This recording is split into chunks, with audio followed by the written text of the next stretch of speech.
one of the things that I have made a mistake about in the past that I just realized in the last couple of weeks was that, people often accused me and they say, well, most of the people that listen to you are men. And I think, when you're accused like that, your automatic response is, well, you wouldn't be accused if you weren't doing something wrong. So there must be something wrong about that. It's like, why isn't it 50% women? And so I've said things like, well, 80% of the people who watch YouTube videos are men. And so the fact that 80% of the people who watch my videos are men isn't that surprising given that base rate. Then why is that all of a sudden supposed to be a bad thing? Psychologists have come to a pretty decent agreement about standard personality models, right? So there's extroversion, neuroticism, agreeableness, openness, and conscientiousness. And they look fairly stable cross-culturally.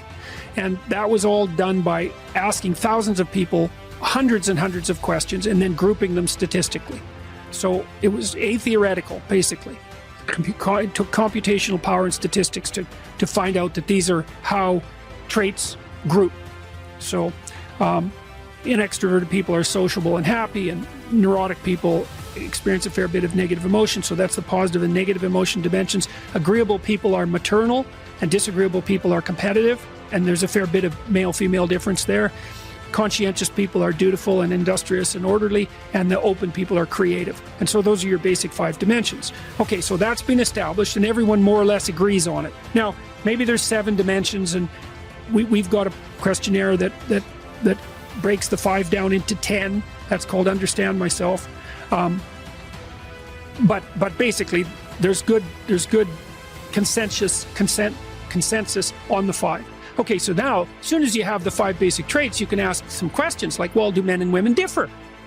And so what you do is you just give the questionnaire. You can either fill it out yourself or have other people fill it out on your behalf. And it could be a teacher, it could be a parent, and that's all been done. And what you find is there are systematic differences between men and women. And the biggest differences are that women experience more negative emotion and that they're more agreeable than men. Nietzsche said that you could tell much about a man's character by how much truth he could tolerate, which is very interesting. There's an idea in the great Western tradition that the truth is the way and the path of life, and that no one comes to the Father except through the truth. And I believe that to be the case, because I don't think that you can manifest who you are without the truth. And so I think it's literally and metaphorically true that the pathway to who you could be if you were completely who you were is through the truth. I think a lot of that has to do with this concept that men are running everything and that men have this massive advantage. There's a white male advantage and privilege that we all enjoy and share, and that men have this advantage financially. There's disparity in terms of the gender gap in pay, and in income. And that if you were really a good person, you would be trying to balance that out. And that you wouldn't be trying to pump up the winning team. Right, well, and that's the funny thing. Well, that's it. And that's part of that narrative that, well, if there's winners, there has to be losers. And the reason that there are losers is because there's winners.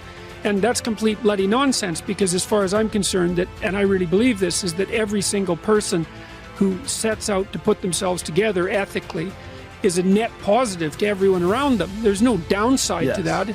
And my book has been criticized by people who've read it very poorly, especially chapter 1, when I talk about hierarchies, that I'm somehow supporting the idea that power in a hierarchy is the right way to be. And there's absolutely nothing in what I've written that suggests that at all. Like, I'm suggesting that human hierarchies are very complex, and that the way that you win in a human hierarchy is by being competent and reciprocal. And so, I mean, for example, even if you're selfish, let's say, you got to think very carefully about what that would mean if you were selfish and awake, because you have to work to take care of yourself and what you want, say, in this moment. But then there's you tomorrow, and there's you next week, and there's you next month and next year and 10 years from now and when you're old. So because you're self-conscious and because you're aware of the future, you're actually a community unto yourself. And if you're selfish and impulsive, all that means is that you're serving the person you are right now, in that impulsive way, but not the person you're going to be.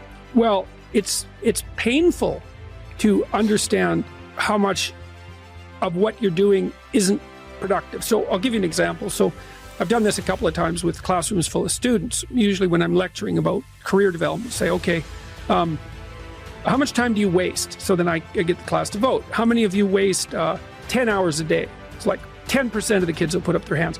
And it's interesting because I don't define what constitutes waste. I just ask the question. So they're diagnosing themselves, right? I'm not saying you're wasting 10 hours a day. I'm just asking. It's like, given your own attitude, how much time are you wasting? 10 hours a day. It's like 10% of the people put up their hands. Well, when you get to like 6 hours a day, 80% of the people put up their hands. So then we do the arithmetic. It's like, because I like doing arithmetic with people. People hate arithmetic, but I like doing it. It's like, okay, 6 hours a day. It's 42 hours a week. So let's call that a work week, 40 hours a week. So that's a work week. Let's say, what's your time worth? You're a university student. Well, it's certainly worth minimum wage, because obviously, but it's worth way more than that, because if you spend a productive hour when you're 20, then you gain the benefits of that hour for the rest of your life. So there's the compounding effect of time spent when you're young.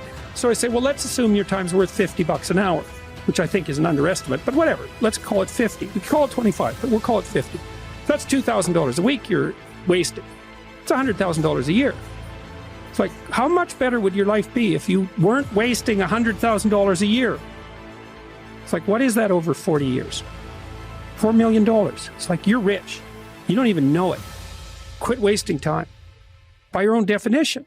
I'm asking men to be more honest, and especially in their speech and their thinking, and to be more responsible for themselves and for their family and for their community, and to grow up and to shoulder their burden and to live a responsible and meaningful life, and putting those two things together conceptually. And it's like, and then there's an accusation about that, as if there's something wrong. And I thought, well, why am I even playing into this? It's like, fine, I'm talking to men. I'm encouraging them. And I am absolutely thrilled. Like, every time someone comes up to me, and that's happening, I may maybe 100 times a week or something like that, and tells me one of these stories about how they put their life together, it's like, I'm absolutely thrilled about that. And so I don't see, it's just a sign of how pathological our times have become, in some sense, that there would have been any guilt about that to begin with. It's like people shake their heads. Well, I never thought about it that way. It's like, yeah, think about it that way. Don't waste your damn life. And then you think, well, why would people be resistant to that message? It's like, well, you really want to wake up and figure out that you're wasting half your life? And when people do that kind of wasting, they actually hate it.